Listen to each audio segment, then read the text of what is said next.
Senator, I hope we can look at a number of years of service here, if you don't mind. Sure. The leap from mayor of Chattanooga to the U.S. Senate was quite a jump. What do you remember as some of the challenges of your early days in the Senate? Oh, in the early days, you're down in the basement, and it's a confusing time. You got a ton of people crammed into space. You have all kinds of people coming to see you, decisions about committees and those kinds of things. So it's pretty chaotic. After about 6 weeks, we got a grip on things and began to move ahead in a real productive way, but it took a while. How did you manage your rise from the mayor of the city of Chattanooga to the chairman of the Senate Foreign Relations Committee? Was that a goal when you went in, or did it just seem to fit your base of knowledge? Well, as you know, I mean, I used to build shopping centers around the country, and then I was mayor of a city. I served as commissioner of finance for our state also, but I really didn't have a background in foreign relations and foreign policy, and I went on the committee just to be a better senator for people here in Tennessee, and I camped on it, meaning I stayed on it. I traveled extensively. I've been to 78 or 9 countries on behalf of you and others, many of those countries over and over again, and I just learned the material, and as time went on, became the most senior person and became chairman, so it's been quite a run. The role as senator is so different in a way from the role of representative, in the sense that you're not specifically districted, you're representing the whole state. How often, when dealing with especially international affairs like that, did the state of Tennessee, the people of Tennessee, factor into your thoughts, your decisions, or is it more of a just doing the right thing because the people have sent you there? Yeah, it really is just doing the right thing. You know, I've heard people have written dissertations about the fact that if you serve, especially as chairman of the Foreign Relations Committee, it can make you less popular in the state. I never found that to be the case. I found when I traveled the state, people were really curious about what was happening in Iraq or Afghanistan or Syria or Russia or China or some other place. And so in many ways, I thought it was helpful to me. And I never, again, when you're chairman of the Foreign Relations Committee or serving before that as a very high-ranking member of the committee, it's always about what is best for our country. And hopefully in every decision, there are some times when Tennessee interest and national interest on other kinds of things aside from foreign policy can bump up against each other just a little bit, but never on foreign policy did I feel that. Has your time, especially in Senate Foreign Relations, changed you in any way? Can you look at the rookie senator that went in and the man you are now? How have your views, your opinions changed? So first of all, beginning early in the mornings, every single day, I was up at 4:30 this morning. I began getting emails at like, I don't know, 5:50 or so. Every single day, all day long, I'm getting input from the brightest people that I know, and they're the folks on our staff. I read extensively every morning before I come to work. I've traveled extensively, so just think about the body of knowledge. It's like getting a PhD in the subject matter. As far as my opinions changing, the one thing I've learned in this job is the greatness of our country and how what we do, the whole world is watching constantly, and so that's been really, I don't think most people can appreciate how everyone in the world really hangs on what our nation does. They focus on it, they care about it, and more than ever, I know that after 12 years in this position. What are some of the things you're most proud of in those 12 years? I know that perhaps the most visual has been your fight to end modern-day slavery and human trafficking. Is that one of the high points? You know, I'm not in the mode yet of, trying to figure out what I'm most proud of. I'm really proud of our staff and really proud of the way we have all dealt with each other. I'm proud of the way, look, I think the way that we've conducted ourselves, reaching out, trying to solve problems, reaching across the aisle, hopefully conducting myself in a somewhat statesman-like manner. So I'm proud of all those things. We can always do better. But yes, the modern slavery thing, which is just, again, in its beginning, so the impact has to come down the road. really proud of the role that we were able to play during the financial crisis and then the auto bailout. I know that we hugely shaped what was happening in Detroit and other places. Without even passing a piece of legislation, I'm proud of the role I played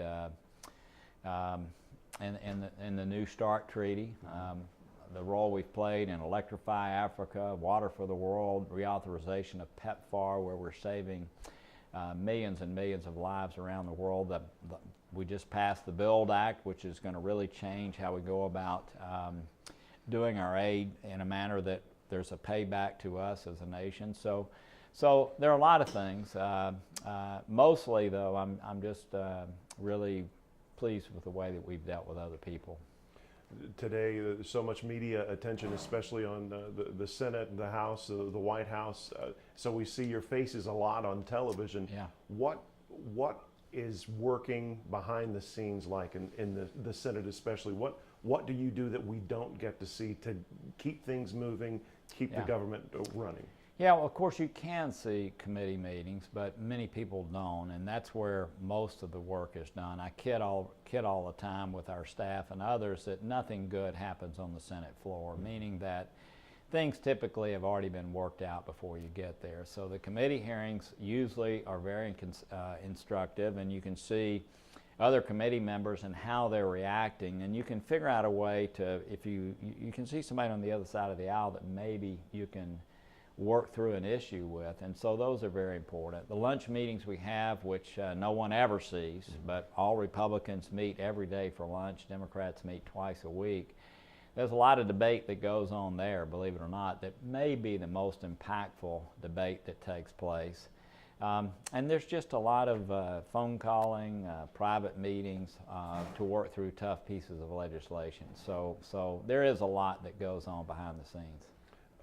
The country's so politically divided right now. The state's pretty politically divided, I suppose, too. But and of course, when we see different representatives and senators on television, they seem politically divided too. But behind the scenes, off the cameras, do you have meaningful conversations with people from the other side? Do you have friendships across the aisle and things like that? Yeah. So I think the House of Representatives is a little different than the Senate where I serve, and believe it or not, it's like we're miles apart, the two bodies. You can look down from the Senate door and see the House on the far end, but there's not a lot of overlap. I don't know whether that's good or bad, it's just not. In the Senate, I can tell you that yes, absolutely. This weekend, I talked to a Democratic senator on the Intelligence Committee about something. There's a lot of friendships. It's not near the way that it's portrayed on the cable news shows, where they're really trying to serve their audience's wishes, if you will. But it's not near as divided as it appears. Pick your brain a little bit on some international issues here and see what you can project into the future as you step away. Mm-hmm. How are things going to play out in our relationship with Saudi Arabia now that it's pretty much been determined that the prince is responsible for the murder of the journalist? Well, we're putting tremendous pressure ourselves. I'm chairman of the committee, as you know. The ranking member and I, along with everyone on the committee but one person, began the Magnitsky process, which says they have to determine who's responsible and hopefully sanction people who are responsible. This week they say they're coming out with their report. We're looking at ways to apply additional pressure if the Crown Prince himself is not named. But look, it's had a huge effect. I was telling somebody the other day that it may have a huge effect on the war in Yemen. Mm-hmm. Because as you know, senators can block arms sales. There's a privileged procedure that somebody can call, and there's an automatic vote on an arms sale. My guess is right now it'd be very difficult for any arms to be sold to Saudi Arabia. So that in itself could affect certainly the relationship. And what you saw immediately after the hue and cry, if you will, from Congress was the administration trying to figure out a way to end the war in Yemen through a negotiated settlement. So I think they see the writing on the wall. It is going to change our relationship. We've had a long-standing relationship with Saudi Arabia for decades, but you just cannot have a 33-year-old crown prince going around killing journalists.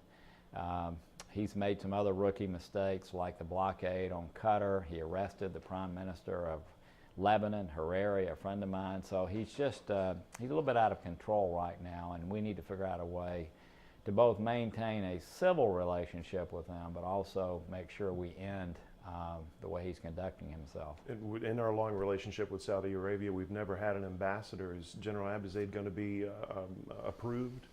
No, I think he will. I don't think there'll be any pushback on him at all. So, Will that help the unfortunately, that's situation? going to happen. That probably happens in the first quarter of this next year. But because once someone's nominated, there's a long process through OGE that takes for a while. So my guess is it'll be the first quarter before he's confirmed. How about North Korea? Are relations thawing, or is it just kind of a show for the North Korean leader to give the appearance that he wants to be part of the world community? Yeah. So I think my sense is he truly recognizes that the economic model they have is not going to work. So I think he's figured that out. I think that certainly he was probably the winner public relations wise of what happened in Singapore, but it has opened a door for discussions. The envoy, former Ford executive, to me is very impressive. I think Pompeo, I think us having discussions with them is somewhat of a good thing. I mean, we're all very cautious about it. So I think we're in a better place than we were. Some of the missile testing has ended, but a lot of people think, well, they tested and now they know what they have works, and so that's no longer necessary. But you'd have to say that we're a little bit more optimistic than maybe we would have been a year or so ago. The flip side is we know they're still carrying out activities. And so, this has happened time and time again through multiple administrations where you think you have a breakthrough and then nothing ever happens. Does Secretary Pompeo's background aid in what he's doing now as Secretary of State? Yeah, he was first in his class at West Point. He patrolled the Iron Curtain as an infantry person in the Army. He was,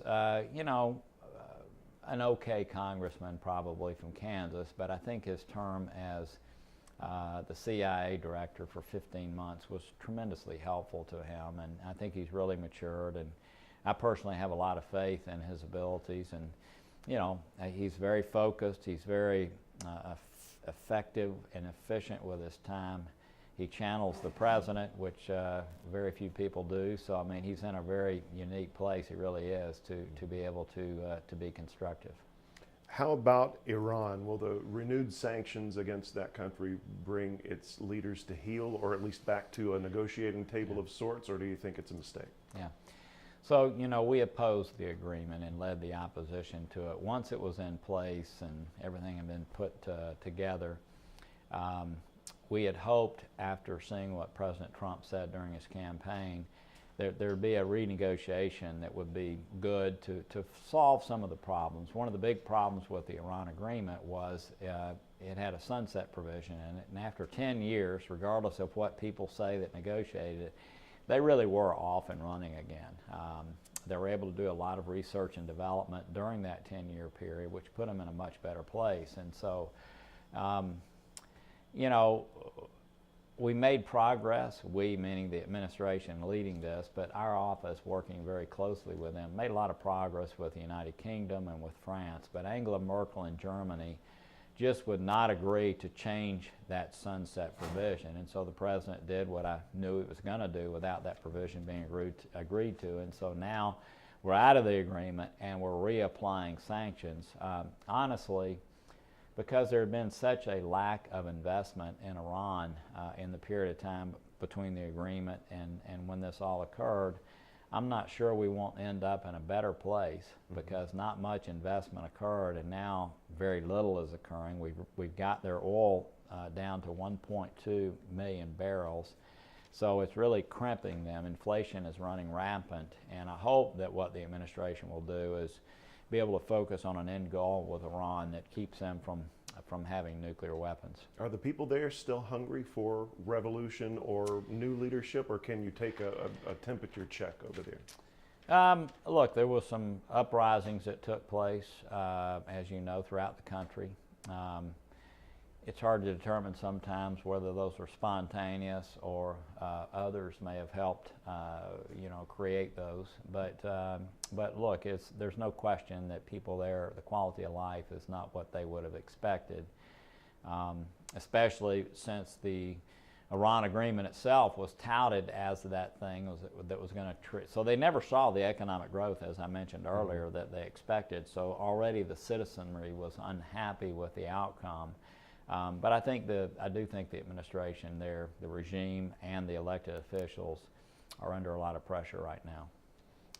Will the tariffs work against China? Will the trade war bring them to renegotiate, it's certainly hurting the auto industry, among other things? Yeah, so I think what the administration has done with tariffs is really misguided. They've used something called the National Security Waiver and what's called the 1974 Trade Act.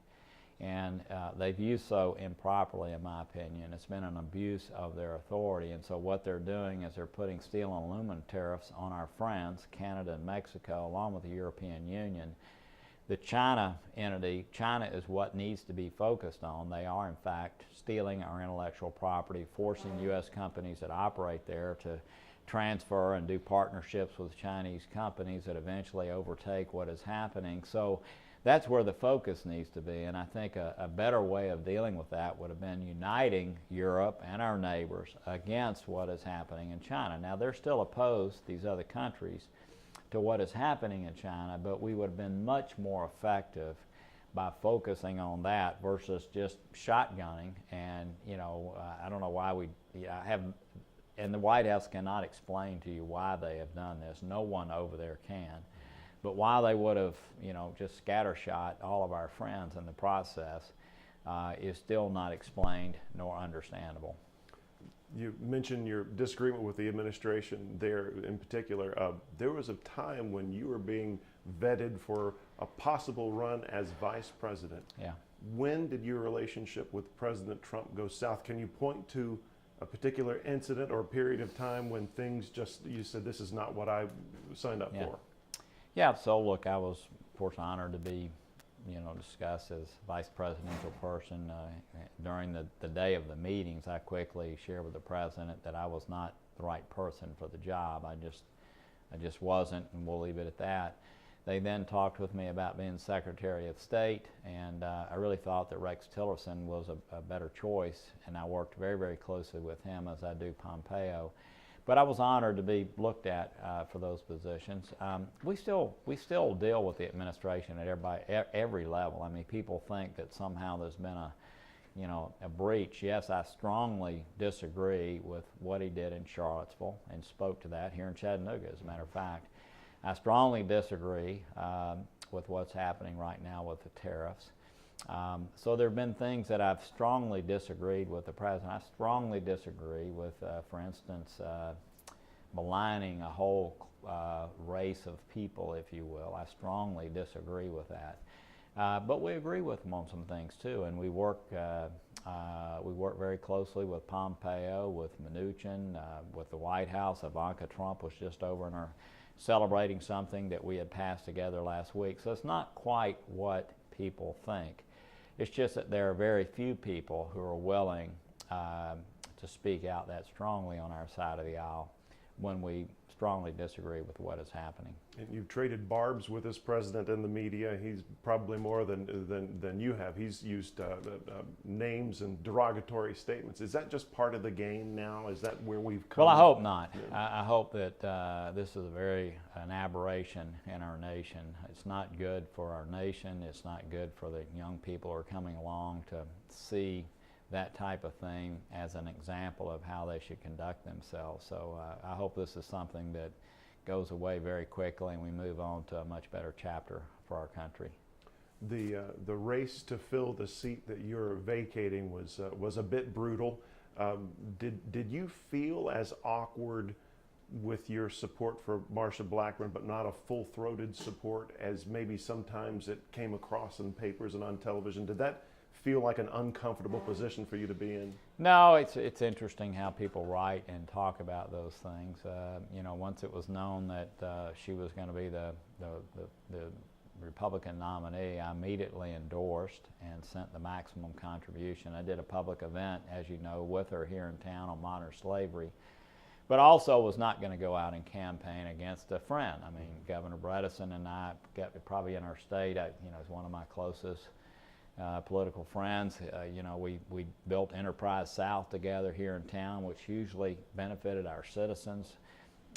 Many of the meetings to get the most important meetings to get Volkswagen here were at my home here in Chattanooga with the governor and with Volkswagen. He and I worked together to bring the Titans to our state when I was Commissioner of Finance. So I wasn't about to go out and campaign against, but I was more than glad to endorse our nominee, and we've worked closely with them since the election to make sure the transition goes smoothly. So no, it has not been awkward, but of course, just by acting in a civil way, if you will, I think it created controversy. That's a product of the times as well, That's right. isn't it? That's right. That brutal race, Governor Bredesen was a very popular governor. He appealed to people on both sides of the aisle. Do you think the mudslinging in the campaign for Senate did anything to diminish his legacy? Oh, I don't know. I don't see a lot of, I'm in Washington a big part of the time, and don't see a lot of the commercials that are run. I understand it got pretty nasty, but I don't think so. I don't think so. I think that, again, I think Senator Blackburn is going to be able to move on and serve, hopefully with distinction as a senator, and I think he can still be proud of the legacy he had here as governor, and I think in 3 or 4 months people mostly forget about those kind of things.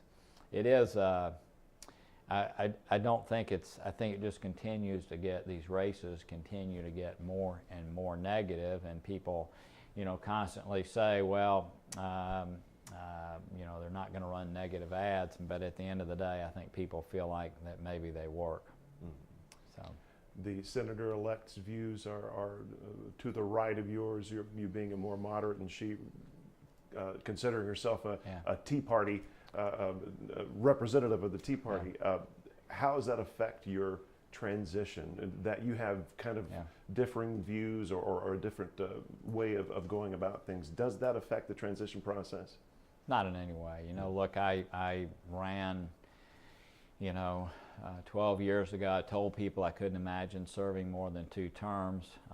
It was tempting because of the stature we've ended up having in the Senate, the staff and others pressing you to stay. But, I had my 12 years to do the best that I possibly could, and this is, no, I mean, somebody's going to come behind you and have maybe a slightly different set of viewpoints, but that's just the way it works, and it hasn't affected the transition at all. I have to applaud them actually for the way they've worked with us in the transition. They're keeping a lot of our really key people that serve the state, especially our caseworkers who've become so relied upon by people across our state. So no, I'm very happy with the way the transition is going. So you set out from the beginning thinking 2 terms is what I want to do if I can, and so you not seeking another term in office is not the product of disagreement with the White House or with the timbre of the country or anything like that. It's what you set out to do. Yeah, and it's been somewhat frustrating that there's some narrative that's different than that. Go back and look. I think y'all may have interviewed me during that time in Washington when it all happened. Y'all had other people, I think, feeding you, but no, it was simply us doing what we said we were going to do on the front end. Again, there is the temptation to stay, but had I run again, the president, I'm sure, would have endorsed me, and there was just no issue there. But I had no, I think maybe one person that no one in the state had ever heard of that had said they were going to run against me. So it might have been the easiest race I ever ran, but it just seemed like the right thing to do, and I'm glad we did what we set out to do in the beginning. So. In the last couple of days, you've described this period post-election as peaceful. Does it still hold true that these weeks are going to be peaceful? Do you look back with any regrets, or have you not gotten to that part yet? we had some really meaningful things happen over the last couple of weeks, and it does create a sentimental feeling. I mean, I think I just did an event in Delaware on Friday with Chris Coons, who I've worked so much with on issues in Africa and other places. We had something, as I mentioned, with the White House in our Foreign Relations Committee room that celebrated the passage of the BUILD Act, and some of that does create, look, I'm a human being, it creates some sentimental feelings. I have not had a single pang of, gosh, I wish I had run again, not one. We are, anticipating, what the future is right now. I don't know what that is today. So, anytime you have a transition, obviously it creates some anticipation and expectations. But no, I'm very at peace with the decision that's been made, and thankful to the people of our state that they've allowed me to serve. Is your family ecstatic that they're going to get you back? Well, I've stayed in really close touch with our family throughout. I think Elizabeth went through this thing of, being ecstatic that I was coming back, and then I think she realized, oh, wait a minute, he's coming back. So, we had this routine of me being gone most of the week, coming back on weekends, except when I was in the Middle East or someplace. But yeah, I mean, I think people, I think change. My family too is anticipating what that change actually means. But I've got a daughter and son-in-law and 2 grandsons in Nashville, and believe it or not, the job calls me to be in and out of Nashville a good deal also. I've got a daughter in New York, and believe it or not, the job calls me to be in and out of New York a lot. And then I was here on weekends. People see me at the dry cleaners and the grocery store, and so it's not as if we haven't been able to maintain very close relationships. So it's going to be different. I don't know yet what that difference is, but it's all been pretty good, believe it or not. And my girls were at the right age for me to run for the Senate. It wasn't like they were in the 3rd grade, and I did all the coaching of soccer and basketball and all those kind of things at the ages they needed that done. So. Everybody asks you if you're going to jump into the race in 2012 for president, and Yeah. everybody's read the comments and everything, so I tried to figure out a different way to ask you. Yeah. So the way I'll ask it is, what would have to happen for you to seriously consider jumping into the presidential race in 2020?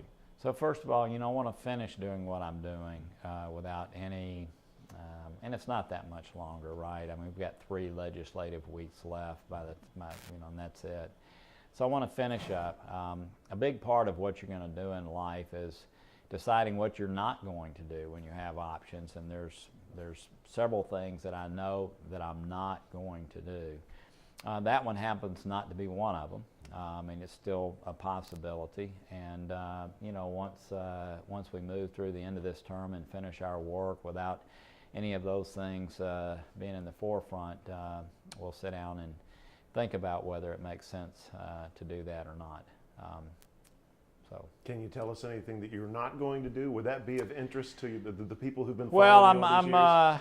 yeah. I mean, I'm not going to lobby government. I'm not going to be a government relations guy.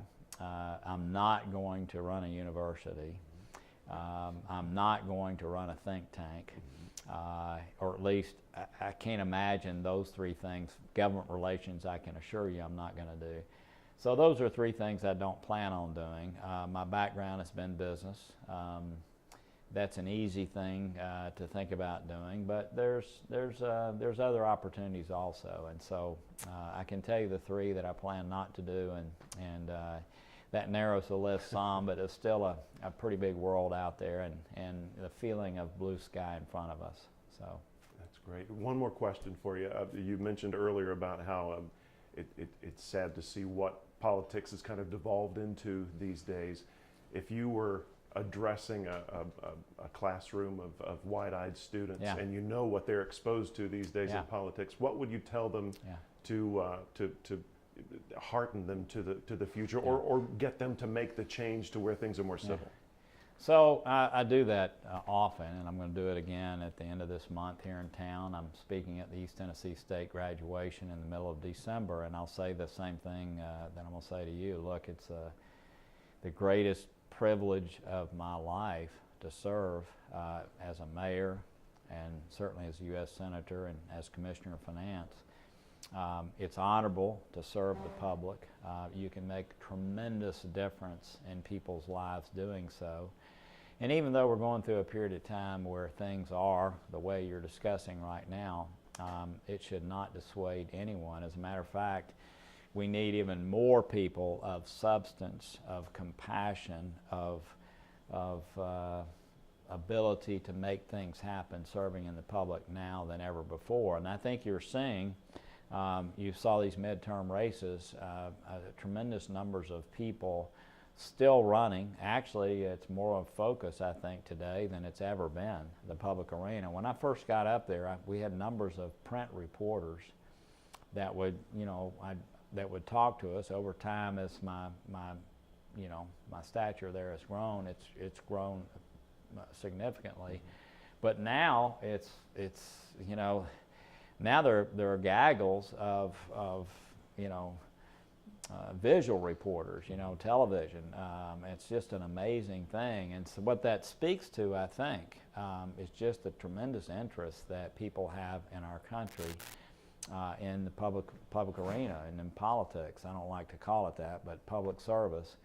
And so I would say again to young people, to master something, be the best you can possibly be at what you're doing, be bold in what you do, but give back. And I encourage people, you can do that without running for public office, as I began here over in Reed and Mitchell Streets years ago, the beginning of creating Chattanooga Neighborhood Enterprise. That's public service also. But I would highly encourage young people to run for public office. The type of discourse that you're seeing by tweet and others, to me, is not going to be the standard. It is going to dissipate. People are going to rebel against that over time.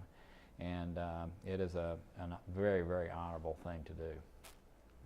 I think we got it. I didn't ask you about the so-called migrant caravan. Do you want to comment on that before we get away, and where you see that going? And it seems to have slipped from the headlines just briefly. Yeah, let's face it. A big part of highlighting that was about getting the base, the Republican base out, if you will. At the same time, we do need to have secure borders here in our country. And as you know, I voted for the 2013 immigration bill. It was my border amendment, which was really tough, that caused that bill to actually pass the Senate. And I wish the House had taken it up. But what we need to do as a country is pass comprehensive reform. We need to deal with border security. We need to deal with visa overstays, where 40% of the undocumented people come from as visa overstays. We know who these people are. They have passports, and yet we don't deal with that properly. But we also need to figure out a way to deal with the people who are already here in our country and have been here for many, many years. And so that's what needs to happen. Unfortunately, both sides of the aisle have used the immigration issue politically, depending on where we are in the cycle. Again, we need to secure the borders, but at the same time, I don't like denigrating a whole group of people who, let me just say this, I know you're a very, very respectable human being. If you were living in the conditions that many of these people are living in Central America, you would likely try to figure out a way to get to the good old United States of America, to try to be a part of the kind of things that we take for granted here. Just the corruption down there, the gangs, the drug lords, the slitting of bus drivers' throats. They just jump. It's a terrible environment where people are being absolutely, they're living horrible lives. And so you can imagine they want to go to another country. So, but at the same time, we as a country cannot just open our borders up. So a bigger solution needs to be put forth. We've had those bigger solutions before us in the past. and hopefully our country can come together and create one of those in the near term. So we aren't really using it as it is now as a political football. Will that be easier now that we're post-election, do you think?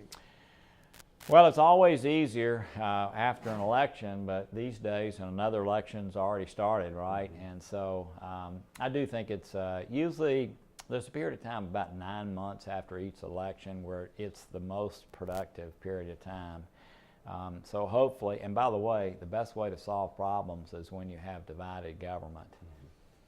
That way both sides are, those sides are burning capital, if you will, political capital to solve a problem. It's actually harder to solve some of these sticky wicket issues when it's all one party. So maybe we'll see some of that over the next 9 months. That would be an interesting dissertation about easier to solve problems with a divided government, but I know you've got other Well, things to I do. mean, Yeah. well, what I mean by that Yeah. is, for instance, trying to deal with Social Security or Medicare, which do need to be dealt with. They're going to become insolvent, but no one party wants to own that, and so those difficult issues are best solved when you have divided government. So compromise is still possible up on Capitol Oh, Hill, then? definitely. I Yeah. mean, it's not. I mean, the House again is a little different, just because of the way the electoral process is every 2 years, and just the way the seats are gerrymandered, and so most people running in Congress only have to worry about their side of the aisle. Not all, but most. So that makes it more difficult. In the Senate, though, yes, I think there's a tremendous opportunity for compromise. Senator, thank you so much for your time. Thank you. Yes, indeed. Thank you.